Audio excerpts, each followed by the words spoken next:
Chapter 8. In the House of the Tisroc. "Oh, my father, and oh, the delight of my eyes," began the young man, muttering the words very quickly and sulkily, and not at all as if the Tisroc were the delight of his eyes. "May you live forever, but you have utterly destroyed me. If you had given me the swiftest of the galleys at sunrise when I first saw that the ship of the accursed barbarians was gone from her place, I would perhaps have overtaken them. But you persuaded me to send first and see if they had not merely moved round the point into better anchorage. And now the whole day has been wasted, and they are gone. Gone out of my reach. The false jade, the—" And here he added a great many descriptions of Queen Susan, which would not look at all nice in print. For of course this young man was Prince Rabadash, and of course the false jade was Susan of Narnia. "Compose yourself, O my son," said the Tisroc, "for the departure of guests makes a wound that is easily healed in the heart of a judicious host." "But I want her," cried the prince. "I must have her. I shall die if I do not get her, false, proud, black-hearted daughter of a dog that she is. I cannot sleep, and my food has no savour, and my eyes are darkened because of her beauty. I must have the barbarian queen." "How well it was said by a gifted poet," observed the vizier, raising his face in a somewhat dusty condition from the carpet, "that deep draughts from the fountain of reason are desirable in order to extinguish the fire of youthful love." This seemed to exasperate the prince. "Dog!" he shouted, directing a series of well-aimed kicks at the hindquarters of the vizier. "Do not dare to quote the poets to me. I have had maxims and verses flung at me all day, and I can endure them no more." I am afraid Aravis did not feel at all sorry for the vizier. The Tisroc was apparently sunk in thought, but when, after a long pause, he noticed what was happening, he said tranquilly, "My son, by all means desist from kicking the venerable and enlightened vizier, for as a costly jewel retains its value even if hidden in a dunghill, so old age and discretion are to be respected even in the vile persons of our subjects. Desist, therefore, and tell us what you desire and propose." "I desire and propose, O my father," said Rabadash, "that you immediately call out your invincible armies and invade the thrice-accursed land of Narnia, and waste it with fire and sword, and add it to your illimitable empire, killing their high king and all of his blood except the Queen Susan. For I must have her as my wife, though she shall learn a sharp lesson first." "Understand, O my son," said the Tisroc, "that no words you can speak will move me to open war against Narnia."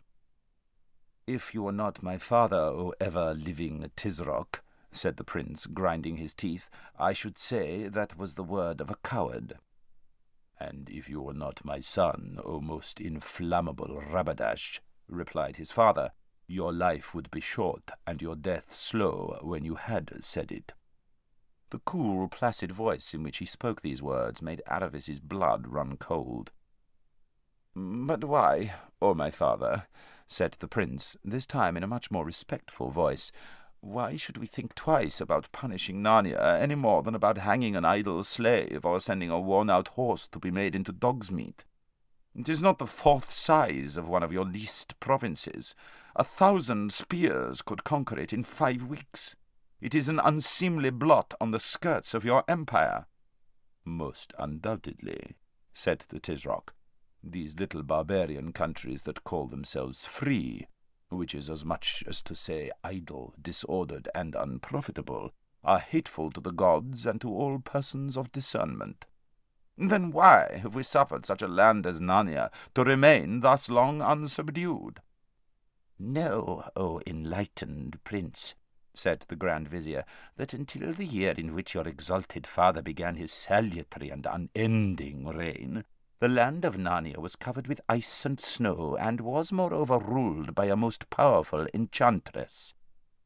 "This I know very well, O loquacious vizier," answered the prince. "But I know also that the enchantress is dead, and the ice and snow have vanished, so that Narnia is now wholesome, fruitful, and delicious." And this change, O most learned prince, has doubtless been brought to pass by the powerful incantations of those wicked persons who now call themselves kings and queens of Narnia. I am rather of the opinion, said Rabadash, that it has come about by the alteration of the stars and the operation of natural causes. All this, said the Tisroc, is a question for the disputations of learned men. I will never believe that so great an alteration and the killing of the old enchantress were effected without the aid of strong magic.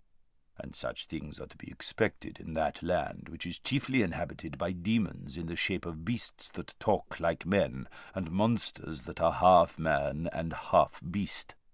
It is commonly reported that the High King of Narnia, whom may the gods utterly reject, is supported by a demon of hideous aspect and irresistible maleficence, who appears in the shape of a lion. Therefore the attacking of Narnia is a dark and doubtful enterprise, and I am determined not to put my hand out farther than I can draw it back. How blessed is Calomen, said the vizier, popping up his face again, on whose ruler the gods have been pleased to bestow prudence and circumspection. Yet, as the irrefutable and sapient Tisroc has said, it is very grievous to be constrained to keep our hands off such a dainty dish as Narnia.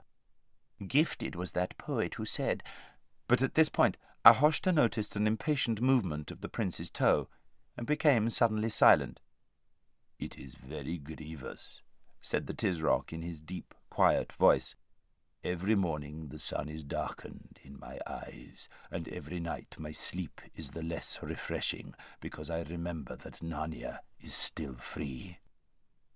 Oh, my father, said Rabadash, how if I show you a way by which you can stretch out your arm to take Narnia, and yet draw it back unharmed if the attempt prove unfortunate?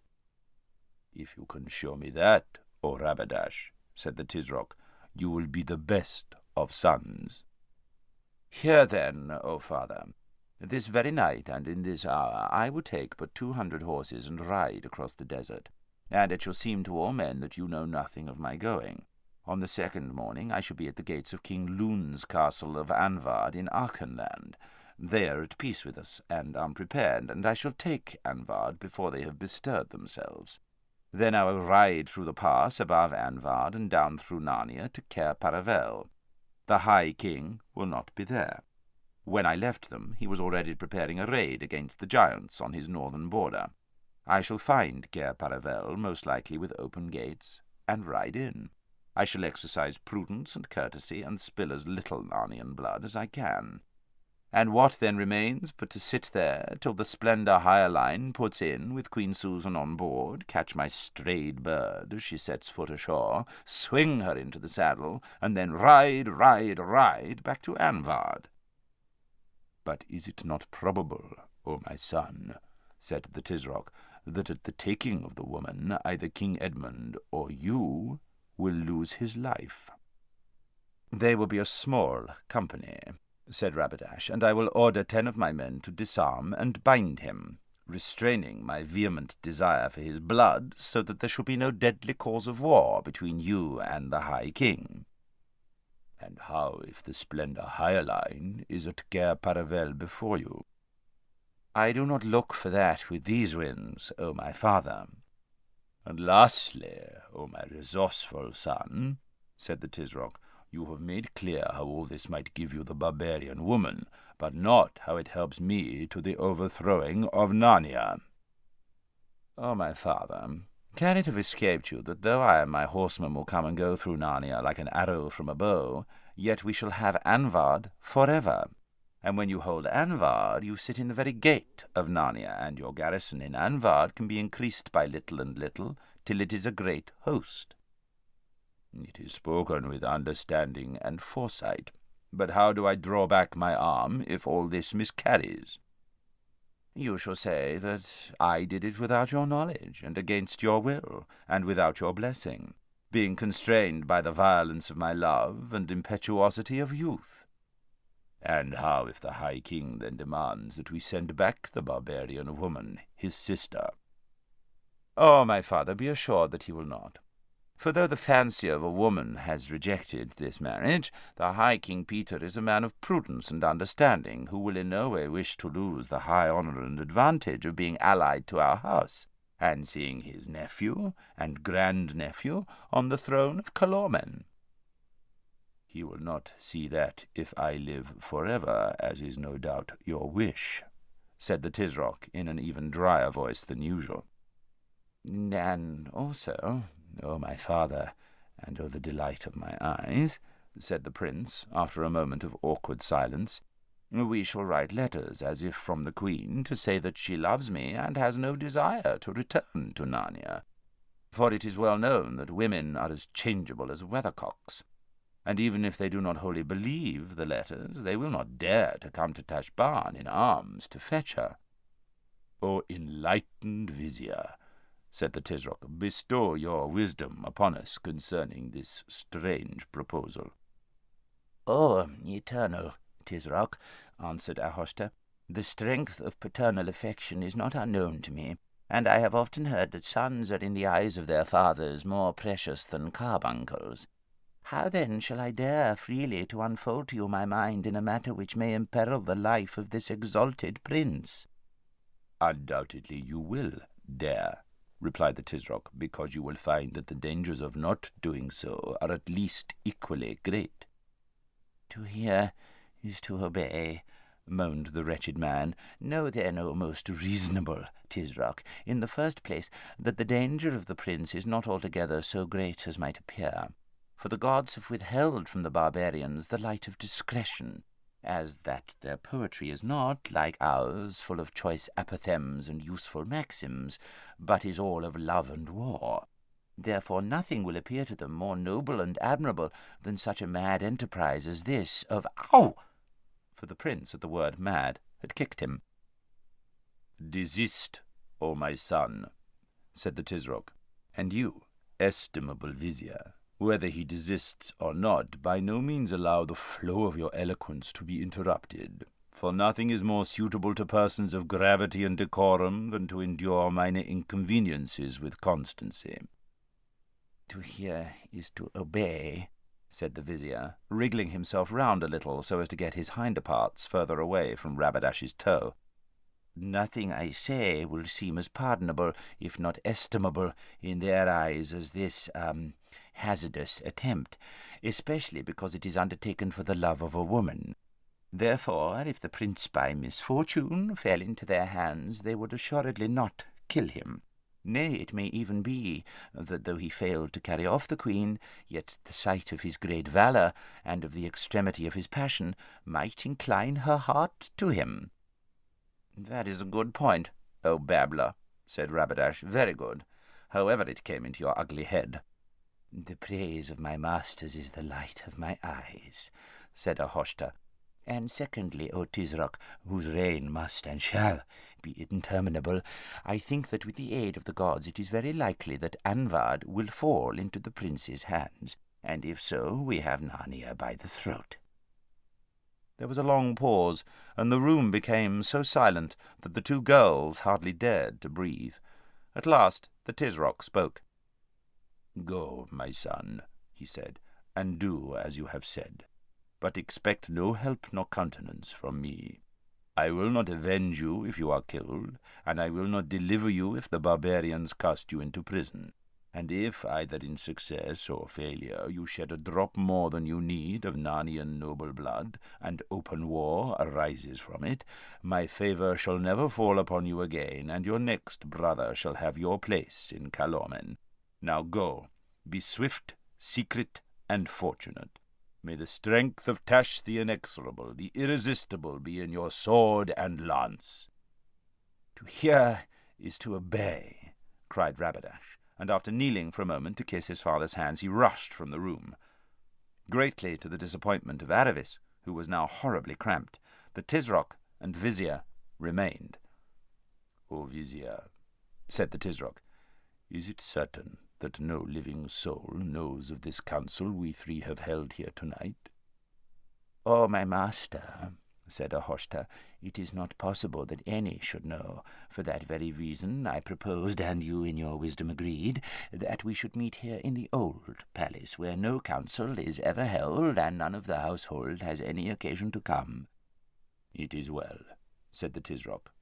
"If any man knew, I would see to it that he died before an hour had passed. And do you also, O prudent vizier, forget it. I sponge away from my own heart and from yours all knowledge of the prince's plans. He is gone without my knowledge or my consent, I know not whither, because of his violence and the rash and disobedient disposition of youth. No man will be more astonished than you and I to hear that Anvad is in his hands." "To hear is to obey," said Ahoshta. "That is why you will never think even in your secret heart that I am the hardest-hearted of fathers who thus sends my firstborn son on an errand so likely to be his death, pleasing as it must be to you who do not love the prince, for I see into the bottom of your mind." "O impeccable Tisroc," said the vizier, "in comparison with you, I love neither the prince nor my own life, nor bread, nor water, nor the light of the sun." "Your sentiments," said the Tisroc, "are elevated and correct. I also love none of these things in comparison with the glory and strength of my throne. If the prince succeeds, we have Archenland, and perhaps hereafter Narnia. If he fails, I have 18 other sons, and Rabadash, after the manner of the eldest sons of kings, was beginning to be dangerous. More than 5 Tisrocs in Tashbaan have died before their time because their eldest sons, enlightened princes, grew tired of waiting for their throne. He had better cool his blood abroad than boil it in inaction here. And now, O excellent vizier, the excess of my paternal anxiety inclines me to sleep. Command the musicians to my chamber. But before you lie down, call back the pardon we wrote for the third cook. I feel within me the manifest prognostics of indigestion." "To hear is to obey," said the Grand Vizier. He crawled backward on all fours to the door, rose, bowed, and went out. Even then the Tisroc remained seated in silence on the divan, till Aravis almost began to be afraid that he had dropped asleep. But at last, with a great creaking and sighing, he heaved up his enormous body, signed to the slaves to precede him with the lights, and went out. The door closed behind him. The room was once more totally dark, and the 2 girls could breathe freely again.